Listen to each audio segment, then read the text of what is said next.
कैसे हैं दोस्तों?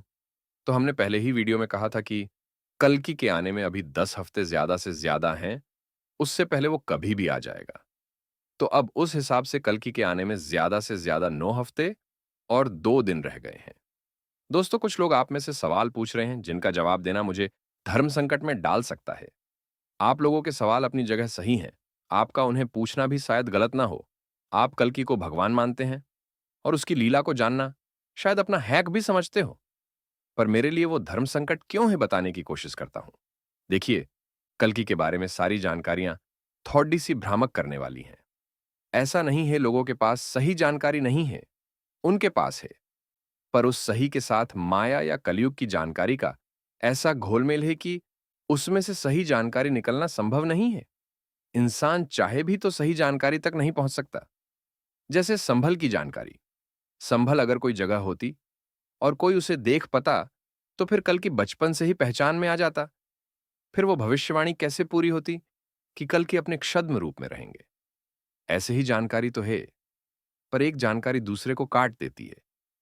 आप में से कितनों को लगता है कि कल की पूजा या तपस्या करने कहीं हिमालय पर जाएगा या फिर उनकी कुंडली जागृत होगी?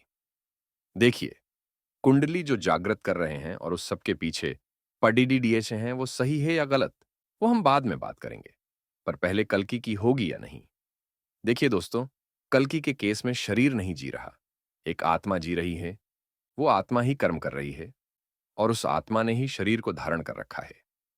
आप कह सकते हो कि हर इंसान की यही कहानी है। नहीं मित्रों, इस धरती पर राम और कृष्ण को छोड़कर जितने भी मनुष्य आए हैं, सब अपने प्रारब्ध के कर्मों के कारण आए हैं। जब उन्हें पता चल जाता है कि जीवन के कर्म केवल बांधते हैं, तो कर्मों को छोड़ना शुरू कर देते हैं, अकर्ता होते जाते हैं।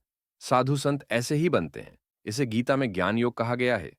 पर कल्कि के केस में एक आत्मा काम कर रही है और शरीर माया के द्वारा आप लोगों को लगेगा कार्य करता हुआ। तो यह भी एक सामान्य ज्ञान की बात है। कुंडली जागृत करना, ज्ञान लेना, योग करना, ध्यान लगाना, ये सब शरीर के कार्य हैं। इन सब में आपका शरीर, आपकी इंद्रियां काम करती है। जिस शरीर को एक आत्मा ने ले रखा है और वो आत्मा भी आप लोगों के नजरिया से ईश्वर की है, तो वो क्यों कुंडली जागृत करेगा? क्यों ध्यान लगा रहा होगा? मैं आपको पहले ही वीडियो से ही कुछ भी नया नहीं बता रहा। सब कुछ वही सामान्य ज्ञान है। आप सरल सी बात समझिए। जितना सरल रहेंगे, उतना ही कल्कि को सही तरह से समझ पाएंगे। कुछ भी मुश्किल नहीं करना है। अब आप कहेंगे कि कई पंडित ज्ञान प्रचार प्रसार कर रहे हैं, त्रिकाल संध्या करने वाले ही बचेंगे, वगैरह वगैरह और भी पता नहीं क्या क्या। भगवान केवल आपके मन में बसता है।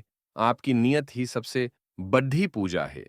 कोई भी चीज जो आपको भगवान से सरलता से न मिलाए, वो सही नहीं है। चलिए दूसरे तरह से समझिए। आपने कभी भी ये सुना है हिंदू धर्म में किसी भी राक्षस ने या किसी ने भी मन में कपट लेकर कभी नारायण या भगवान विष्णु की पूजा की हो? आप ऐसा कोई उदाहरण किसी भी पौराणिक कथा से शायद न ला पाएं, जिसमें किसी भी असुर ने नारायण की पूजा की हो या जिसके मन में कपट हो। उन्होंने महादेव की होगी, माता काली की भी कर ली होगी। असुर और कपट्टी लोग बहुत कठिन तपस्या करते थे। उन कहानियों के बारे में हम यहां बात नहीं कर रहे। पर आपका मन साफ हो, निर्मल हो, उसमें कोई कपट ना हो, आप किसी भी भगवान की पूजा कर लो, ईश्वर खुश हो जाते हैं।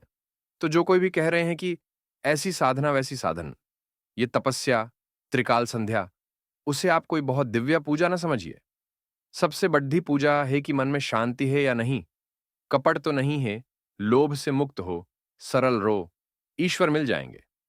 खैर, मुखिया सवाल यह था कि आप लोग मुश्किल चीजें पूछकर मुझे धर्म संकट में डाल रहे हो। देखिए, मेरा केवल इतना काम था कि कल की आए तो जितने भी उसके बारे में भ्रामक बातें हैं वो रहे, उनसे कोई परेशानी नहीं है। पर कम से कम मैं सही बातें रख दूं, उससे क्या होगा? जब कल की आएगा तो आप लोगों को ज्यादा मुश्किल नहीं होगी। आप प्रकृति के खेलों को अच्छी तरह से समझ पाओगे। ईश्वर कैसे खेलता है, प्रकृति कैसे खेलती है। तो जब भी कल की आएगा, अब ज्यादा समय नहीं रह गया है। मैं आपको मजा आएगा उस यात्रा में। मैं बस अपना कर्म कर रहा हूं। अब आप कमेंट्स सेक्शन में आकर मुश्किल सवाल पूछते हो। उस कॉर्पोरेट एंट्री के बारे में बताओ, वो कैसी होगी, या फिर आप कली के बारे में पूछ रहे हो। मैंने पिछले वीडियो में कली के बारे में एक हिंट दिया था और यह भी कहा था कि उसके बारे में बात करना बेकार है। मैंने कारण भी गिनाए थे। आप मुझे लोगों के नाम पर मजबूर न कीजिए। जितना मैंने कली के बारे में बोलना था बोला। बाकी आप खुद अपने रिसर्च वगैरह कीजिए। चलिए आपको मेन कली के बारे में थोड़ा सा और बताता हूँ। कली कोई एक आदमी है, भूल जाइए। मेरे पहले के वीडियोस देख लीजिए, उसमें बता रखा है। वो एक आदमी नहीं है। पर फिर भी मैं आप लोगों से पूछ रहा हूँ, आप काली को कितना ताकतवर समझते हैं? आपकी उम्मीद से कहीं ज्यादा ताकतवर है वो। आप एक उदाहरण से समझिए। जब सारे संत कह रहे हैं, ईश्वर अपनी फुल पावर में आएंगे कल के अवतार में, तो फिर ऐसा कैसे हो गया कि ईश्वर को भी छिपकर खामोशी से रहना पड़ा? क्या ईश्वर कमजोर हैं? ईश्वर सर्वशक्तिमान है, वो कमजोर नहीं है। पर जैसे देवता उनके बच्चे हैं, वैसे ही असुर भी उनके बच्चे हैं। वो भेदभाव नहीं करते। अच्छा एक बात बताइए, असुरों ने नारायण की पूजा नहीं की? जिनके मन में कपट था, लोभ था, उन सब ने भी नारायण की न करके किसी और ईश्वर की तो की। तो क्या ईश्वर ने उन्हें फल नहीं दिया? सबको दिया। भस्मासुर, रावण, हिरण्यकश्यप, सबको। वे एक चोर चोरी करता है तो मेहनत तो वो भी करता है। कोई आदमी किसी के खिलाफ कुछ षड्यंत्र रचता है, चाहे बुरी हो, मेहनत तो उसमें भी लगती है। तो आपको क्यों लगता है वो चोर जो चोरी कर रहा है, वो हमेशा असफल ही होगा? ठीक है, उसने 4 चोरियां की, 5वीं में पकड़ा गया, पर 4 में तो सफल हुआ ही ना।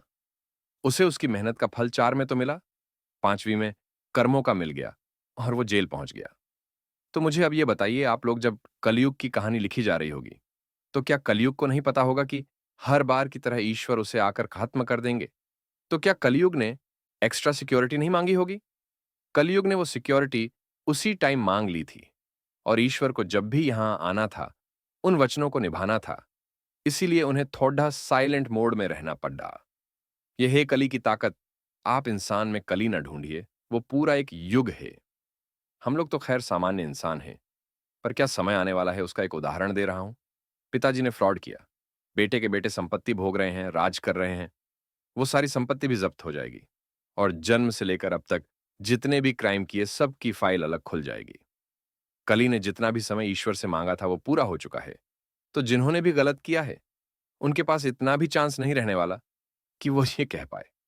घोटाला हमारे पिताजी ने किया था, हम शरीफ हैं, और अब वो दुनिया में नहीं रहे। तो जिन्होंने गलत किया, हे आप समझ सकते हो उनके लिए कितना मुश्किल समय आ रहा है। तो उन लोगों की परेशानी न लीजिए। चलिए, जाते जाते आप लोगों को एक छोटा सा किस्सा बताते हैं। कल की पूजा नहीं करता, कभी भी नहीं करता। उसके पूजा के बारे में कुछ लोगों ने, जो कल्कि के ऊपर गहरी रिसर्च कर रहे थे, बहुत सही बताया था। कल की पूजा नहीं करता, पर अगर किसी वजह से मंदिर जाना पड़ दिया, तो वो भगवान से दोस्तों की तरह ही बातें करता है। पर भविष्यवाणियों के हिसाब से कल की भगवान शिव की पूजा करेगा।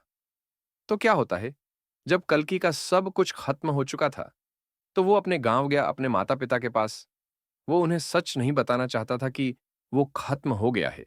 उसने ये कहा कि मुझे एक गुरु ने कहा है कि भगवान शिव की पूजा की जाए कुछ महीने, सब सही हो जाएगा। और क्योंकि घर मंदिर में है तो वो घर ही आ गया है। और इस तरह उसे भगवान शिव की पूजा भरी सर्दियों में करनी पड़ी। और इस तरह एक भविष्यवाणी सच हुई। बस मित्रों, ऐसे ही सरल सी बातों से जिंदगी भरी पद्धी है। जो भी कल की है उसकी भी। आप लोगों को यद दिला देता हूं, कोई भी मुझसे नाम नहीं पूछेगा, मैं नाम नहीं बता पाऊंगा। कल्कि की कहानी इतनी बड़ी और जबरदस्त है कि वो जब भी काम करेगा, वो अपने आप ही निकल कर आ जाएगा।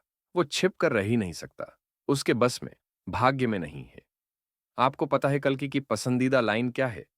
पूजा करते समय किस उलझन में डाल दिया प्रभु? नॉर्मल सी जिंदगी मांगी थी, यहां बवंडर फैले हुए हैं। आज के वीडियो का टाइटल है, कल्कि के आने में अभी 9 हफ्ते और 1 दिन हैं दोस्तों। ये दिन कम ही होंगे। मैं फिर कह रहा हूं, कल्कि को भगवान मत मानिए। आपकी और हमारी तरह एक बहुत साधारण इंसान है वो। भरोसा रखिए, अगर कहीं प्रकट नहीं हुआ ना, तो इसी चैनल पर प्रकट कर देंगे। और एक चीज और इस चीज की गारंटी है, जब तक इस चैनल की टाइमलाइन चल रही है, इस पूरी धरती पर कल्कि कहीं प्रकट नहीं होगा। और जिस दिन चैनल की टाइमलाइन कंप्लीट होगी, उस दिन के बाद कल्कि रुक नहीं सकता। दोस्तों, आप जितनी जल्दी समझ जाएंगे, ईश्वर आत्मा है जो उसके अंदर है, वो बस नॉर्मल इंसान है, पर ये सबके साथ है। सब में ईश्वर ही बैठा है, उतने ही उसे आसानी होगी खुले में आने में, मैं बस उतना ही कार्य कर रहा हूँ। चलिए मिलते हैं अगले वीडियो में। अगले वीडियो।